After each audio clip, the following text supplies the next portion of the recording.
Lumière sur les Dole Gaming Days, c'est la semaine du jeu vidéo qui fait son retour au centre-ville de Dole dès demain et jusqu'à samedi pour une 3e édition. Vous allez pouvoir prendre d'assaut les bornes arcade vintage et tester des jeux vidéo en tout genre mis à votre disposition gratuitement. Précision avec Alexandre Douzenel, adjoint au maire de Dole, en charge de l'événementiel. Bonjour.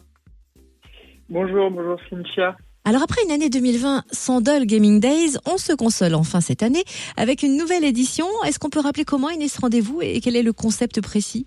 Oui, alors ce rendez-vous est le fruit de plusieurs volontés. Tout d'abord, nous voulions animer le centre-ville sur une période fin octobre qui est habituellement un petit peu creuse, entre un mois de septembre toujours bien chargé et les fêtes de fin d'année qui approchent. Puis surtout, nous voulions un événement nouveau, innovant, grand public et qui soit aussi intergénérationnel. Et Cynthia, qu'est-ce qui est plus intergénérationnel que le jeu vidéo ? Les plus jeunes ont un vrai intérêt, qu'ils soient d'ailleurs anciens ou récents, et les moins jeunes trouvent plaisir à retrouver le jeu qu'ils ont connu dans les années 80 ou 90, et puis quelque part qu'ils sont fiers de montrer à leurs enfants ou à leurs petits-enfants pour certains. Donc c'est un événement familial, puis rappelons-le, un événement qui est gratuit. Alors jetons un coup d'œil sur le programme. Quel jeu va-t-on pouvoir tester et dans quel lieu du centre-ville ?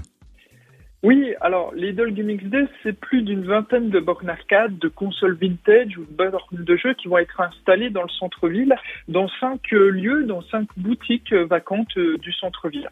Alors en plus des traditionnelles bornes arcade comme Mario, Tetris ou Pac-Man, sur lesquelles on pourra jouer, on trouvera cette année plus particulièrement notamment un simulateur de conduite où l'on pourra refaire le Grand Prix de Monaco, à 2 d'ailleurs, donc on pourra s'amuser, mais on a voulu aussi faire un clin d'œil aux jeux un peu plus physiques, de partage.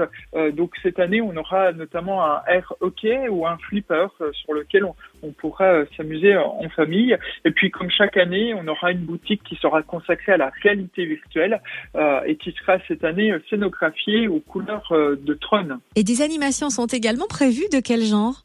Oui, donc l'idée c'est de colorer le centre-ville de Dole à ces Dole Gaming Day. Donc on diffusera de la musique des années 80, 90 pendant les horaires d'ouverture du Dole Gaming Day. On organisera aussi un jeu concours dans l'espace Fréquence Plus qui sera situé place du 8 mai, puisque Fréquence Plus est partenaire de cet événement. Et nous inviterons donc les participants à jouer sur une borne Pac-Man et à gagner des goodies et des chèques cadeaux à utiliser dans les commerçants locaux. Et bien sûr, les Dole Gaming Days sont soumis aux mesures sanitaires en vigueur. Est-ce qu'on peut le rappeler ? Oui, tout à fait. Comme toutes les activités de loisirs, le pass sanitaire sera en effet nécessaire pour rentrer dans ces lieux mis à disposition. Merci Alexandre Douzenel, adjoint au maire chargé de l'événementiel à Dole et bon Dole Gaming Days.